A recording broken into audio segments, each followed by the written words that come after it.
नमस्कार, सिटीजन आवाज़ में आपका स्वागत है। हम दरभंगा में हैं, मिथिलांचल की राजधानी, सांस्कृतिक राजधानी दरभंगा में। और बात करें अगर दरभंगा, आज छुट्टी का दिन है। यहाँ पे हज़ारों की संख्या में यूनिवर्सिटी के आसपास एवं मंदिर के आसपास, मनोकामना मंदिर के आसपास ये तालाब है।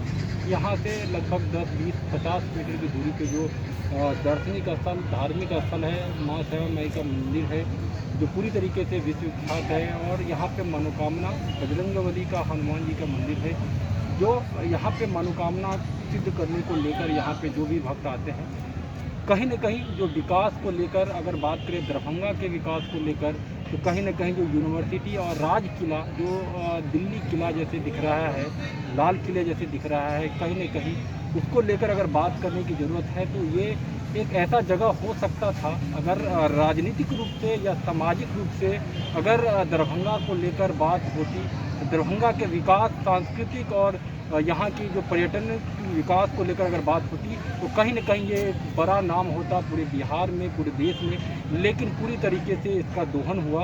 आप राज किला देख सकते हैं, लेकिन पूरी तरीके से जो स्थिति है वो खंडहर में तब्दील हो रहा है। हमारे पीछे ये तालाब है, आपको बता दें कि दरभंगा कभी तालाबों का शहर कहा जाता था।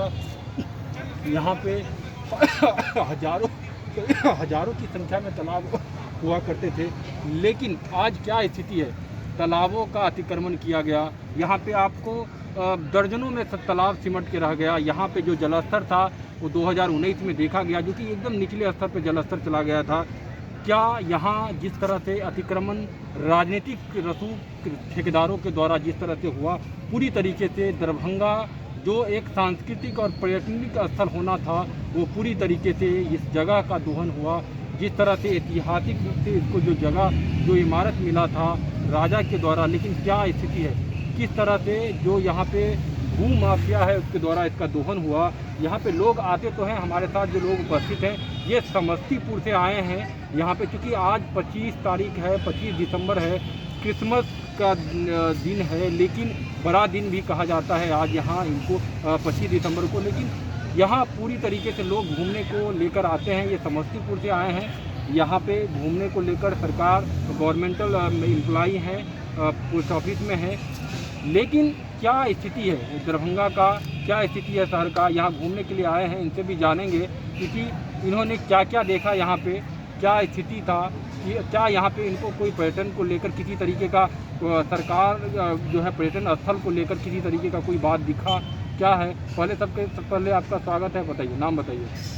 नमस्कार, मैं हूं शैलेश कुमार सिंह, जनसंपर्क निरीक्षक, प्रधान डाकघर समस्तीपुर। और मैं आज 25 दिसंबर एक्समस डे के शुभ अवसर पर, चूँकि ये राजपत्रित छुट्टी हुआ करती है, तो ऐसे अवसर पर मैंने चाहा कि मैं मिथिलांचल की राजधानी दरभंगा, जो सांस्कृतिक और विरासत को समेटे हुए, ऐतिहासिक विरासत को समेटे हुए है, उसका दर्शन करना चाह रहा था मैं। इसके पहले भी मैं बहुत वर्षों पूर्व आया था, तो आज मैं देख रहा हूँ कि बहुत सारे परिवर्तन हो चुके हैं।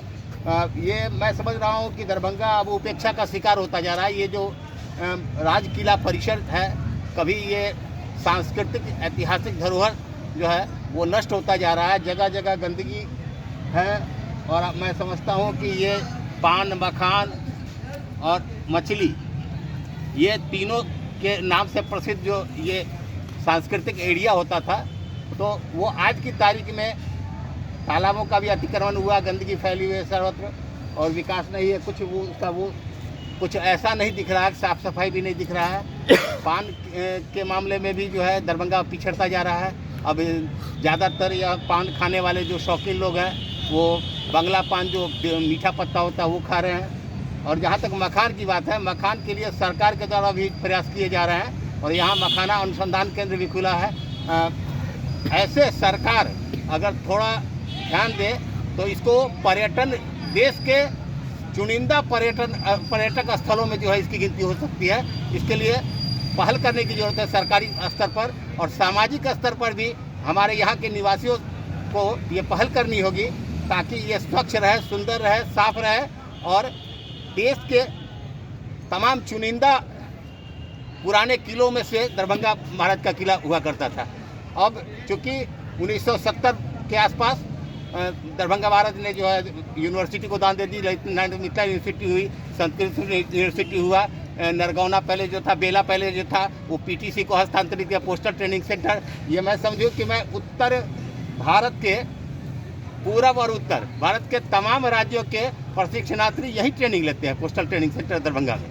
तो आप समझ सकते हैं कि ये कितना महत्वपूर्ण स्थल है। क्या कहेंगे, यहाँ आप आए हैं, ट्रैफिक को लेकर सड़क की क्या स्थिति लगा? जब समस्तीपुर से आपने इन किया तो क्या लगा जी कि क्या ट्रैफिक को लेकर या सड़क की चौड़ीकरण को लेकर क्या स्थिति यहाँ बीते 15 सालों से अगर बात करें, भाजपा की गठबंधन की सरकार है, नीतीश कुमार की सरकार है, लेकिन क्या लगातार इस बार भी यहाँ पे जो है पूरी तरीके से जो एनडीए गठबंधन है उसको 10 में से 9 सीट मिला यहाँ पे, लेकिन क्या लग रहा है उपेक्षा का शिकार? और जो सड़क चौड़ीकरण होना था, जिस तरह से एयरपोर्ट का यहाँ पे पूरी तरीके से उड़ान योजना के तहत एयरपोर्ट का, आपको बता दें कि लगातार यहाँ पे जो है राजनीतिक रूप से ये जगह जो है पूरी तरीके से बीते 15 सालों से जो है भाजपा एनडीए का गढ़ रहा है, लेकिन जिस तरह से मखाना को लेकर लगातार मखाना को लेकर जो है आत्मनिर्भर भारत बनाने को लेकर लॉकडाउन में लगातार इसको लेकर चर्चा हुई, लगभग करोड़ों योजना जो है करोड़ों रुपए की योजना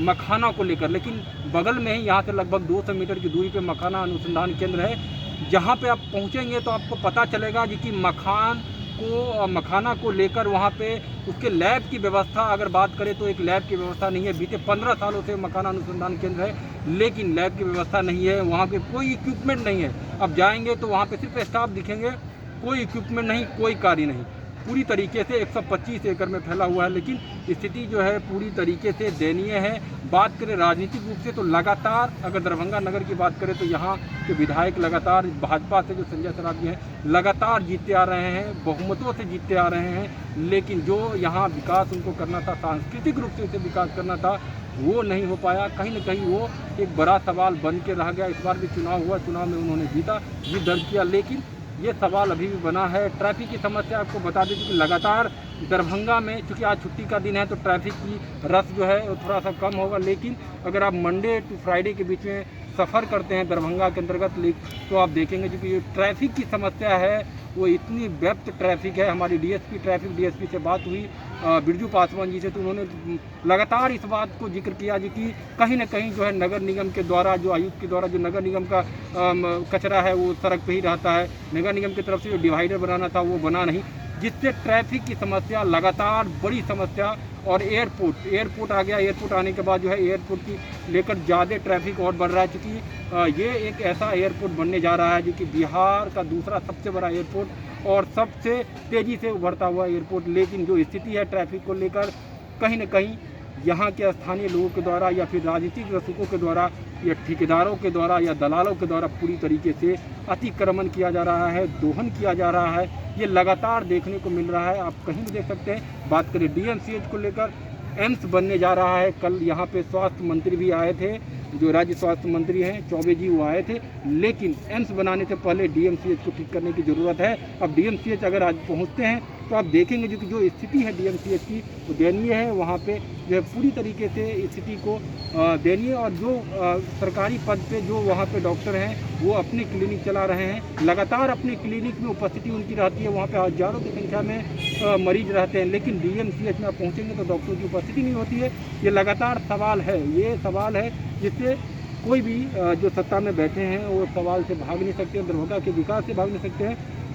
हमारे साथ यहाँ पे जो घूमने के लिए आए हैं शैलेश जी, उनसे अंत में जानना चाहेंगे जी कि क्या अपील करेंगे यहाँ के जो राजनीतिक रसूखदार हैं या राजनीतिक पे बैठे जो विधायक हैं, सांसद हैं, मंत्री हैं, या फिर जो सामाजिक स्तर पे जो पूरी तरीके से दरभंगा मिथिलांचल को लेकर ठेकेदारी करते हैं, क्या अपील करेंगे उनसे विकास को लेकर, ट्रैफिक की समस्या को लेकर, स्वास्थ्य को लेकर, क्या कहेंगे? मैं सरकार और यहाँ के माननीय सांसद, माननीय विधायक और माननीय मेयर नगर निगम के, उनसे ये मैं अनुरोध करना चाहूँगा कि इस सांस्कृतिक धरोहर को बचाए रखने की ज़रूरत है, इस सांस्कृतिक विरासत को आगे बढ़ाने की ज़रूरत है और इस क्षेत्र को समृद्ध और सुसंस्कृत बनाने की ज़रूरत है, ताकि आने वाली पीढ़ी अपने इस गौरवपूर्ण इतिहास को याद कर गौरवान्वित हो और पूरे दरभंगा मिथिलांचल क्षेत्र का विकास हो। साथ साथ राज्य और देश का भी विकास तभी संभव है जब मिथिलांचल का विकास होगा।